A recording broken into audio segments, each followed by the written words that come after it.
नमस्कार मेरे प्यारे दोस्तों, मैं डॉक्टर विवेक, आपका मेरे चैनल में बहुत बहुत स्वागत है। दोस्तों आज हम बात करते हैं कि आपका जो डेंगू होता है, डेंगू फीवर हो जाता है जिसमें प्लेटलेट्स टूट जाती हैं।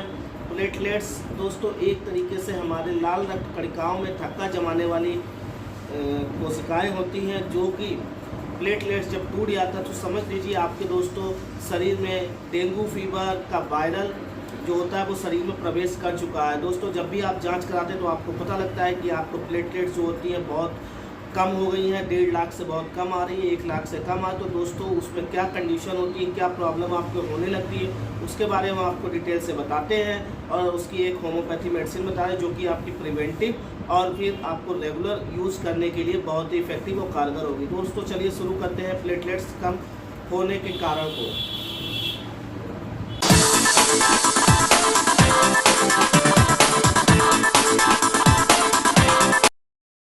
नमस्कार दोस्तों आजकल आप देखते हैं कहीं ना कहीं इंडिया में ऐसी कंडीशन आ जाती है महामारी के तौर पर कि उस चीज़ को सही करने के चक्कर में कुछ ना कुछ लोग अपनी ज़िंदगी खो देते हैं। दोस्तों एक डेंगू फीवर के बारे में आपको बात करता हूं। दोस्तों डेंगू फीवर होता क्या है, ये क्यों होता है और किसके माध्यम से होता है। दोस्तों डेंगू फीवर एक वायरल कंडीशन होती है जो प्लेटलेट्स को तोड़ता है हमारे शरीर में। दोस्तों जब भी हम जांच कराते हैं अपने ब्लड सैंपल की प्लेटलेट्स की, तो दोस्तों हम देखते हैं कि हमारी प्लेटलेट्स बहुत ही कम हो गई हैं, जिससे हमको फीवर लगातार चढ़ता रहता है और हमको कमजोरी ज़्यादा पैदा होने लगती है। दोस्तों ये होता क्यों, दोस्तों एक मादा एडीज एजिप्टिस नाम का एक मच्छर होता है जिसके अंदर यह वायरस पहुंच जाता है, कहीं ना कहीं से इसके अंदर ये पहुंच जाता है। तो दोस्तों ये जो वायरस होता है, अब मच्छर जो होता है वो हमारे शरीर में जब भी काटता है तो दोस्तों उसके जो नली होती है उसके थ्रू वो हमारे शरीर में प्रवेश कर जाता है और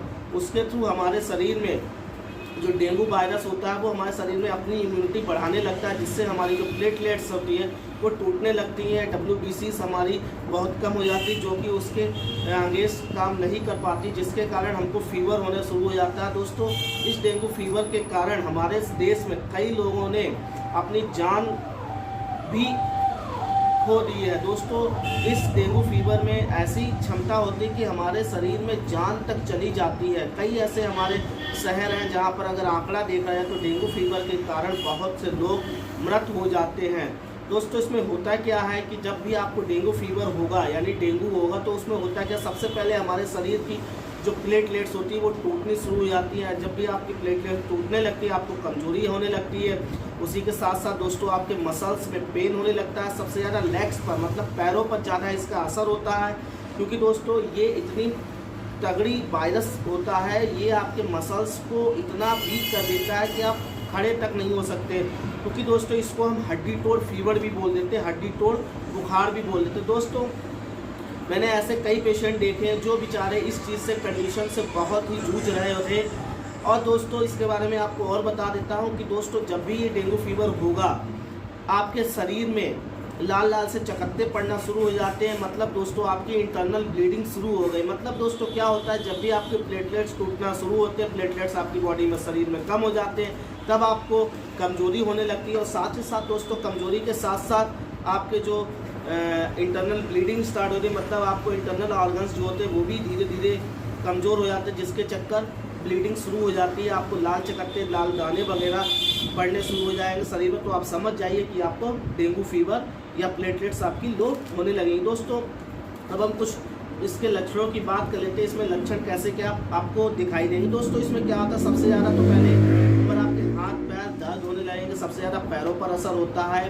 पैरों के साथ साथ दोस्तों आपको सीवियर पेन होगा, बहुत ज़्यादा दर्द होगा, जिससे आप चल भी नहीं सकते। इवन आपको सपोर्ट या फिर कोई हाथ में पकड़ के ही आपको चला सकता है।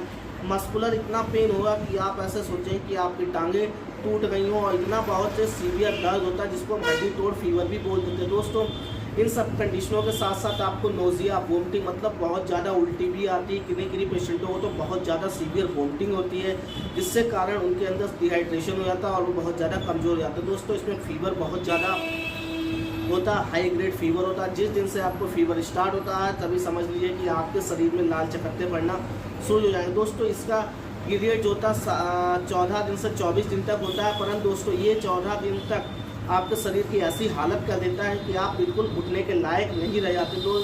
दोस्तों इसमें एक वायरल कंडीशन के सिम्टम्स भी होते हैं, जैसे सर्दी, जुकाम, बुखार, ये आम बात होती है। तो दोस्तों यही इस वायरस के चक्कर में भी आपको ये पता लगता है। दोस्तों कभी कभार क्या होता है कि आप नॉर्मल सा फीवर समझ के, सर्दी जुकाम समझ के आप कोई भी ऐसी मेडिकेशन खा लेते हैं जिससे आपको बाद में बहुत ज़्यादा दिक्कत का सामना करना पड़ा। दोस्तों आपको अगर ऐसी कंडीशन होती है तो आप तुरंत एक डॉक्टर के पास जाकर के कंसल्टेशन लें और साथ ही साथ अपनी जांच जरूर कराएं, क्योंकि जांच के बगैर आपको पता नहीं लगेगा कि आपको डेंगू हुआ है या कोई और प्रॉब्लम है जिसकी वजह से आपकी प्लेटलेट्स टूट गए। दोस्तों अब हम बात कर लेते हैं होम्योपैथी मेडिसिन में, जो आपकी प्रिवेंटिव का भी काम करेगा और अगर आपको फीवर भी आता है तो आप उस चीज़ को मेडिसिन के रूप में भी ले सकते हैं। सबसे पहले दोस्तों हमारी मेडिसिन आती है यूपेटोरियम परफोरेटम। दोस्तों यूपेटोरियम पर्फ के नाम से एक होम्योपैथी मेडिसिन आती है जो कि आपको रेक्टवैक कंपनी की लेनी है, जर्मन की लेनी है।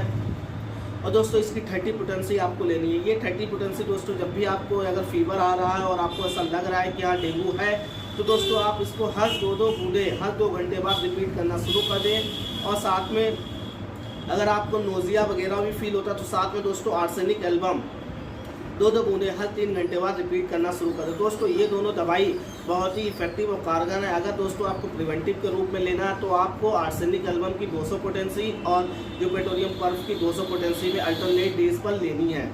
ये आपको कम से कम जब तक आपको ऐसी कंडीशन रहती है, सर्दी जुकाम बुखार भी रहता है, तो आप ये सब यूज़ कर सकते हैं। दोस्तों ये तो थी प्रिवेंटिव के बारे में, और आपको मैं बता देता हूँ कि आपको डेंगू की जाँच कैसे करानी। दोस्तों इसमें एक डेंगू सीरोलॉजी होती है जो डेंगू फीवर के को पता लगाती कि आपके अंदर शरीर में वायरस तो नहीं पहुंच चुका है। डेंगू सीरोलॉजी कराने के बाद IgG और IgGM दोनों आपको देखना पड़ेगा, और आपको अगर पॉजिटिव आता है तो सोचिए आपके शरीर में वायरस प्रवेश कर चुका है और आप डेंगू से ग्रसित हो चुके हैं। दोस्तों आने वाले शहरों में आने वाले मौसम बदलते हैं। जब भी गर्मी का मौसम होता है सितंबर अक्टूबर में, दोस्तों जुलाई अगस्त सितंबर अक्टूबर ये 3-4 महीनों में डेंगू अपने पैर पसार लेता है।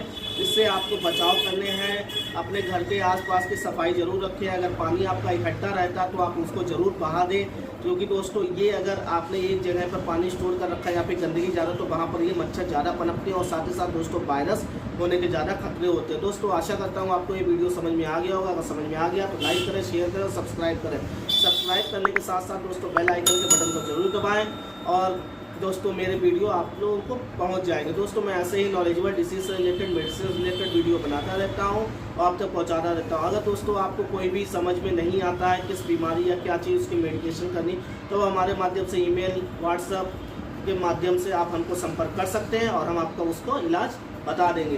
कोशिश करूँगा कि जल्दी से जल्दी आपको उस इलाज तक पहुँच सके। तब तक के लिए दोस्तों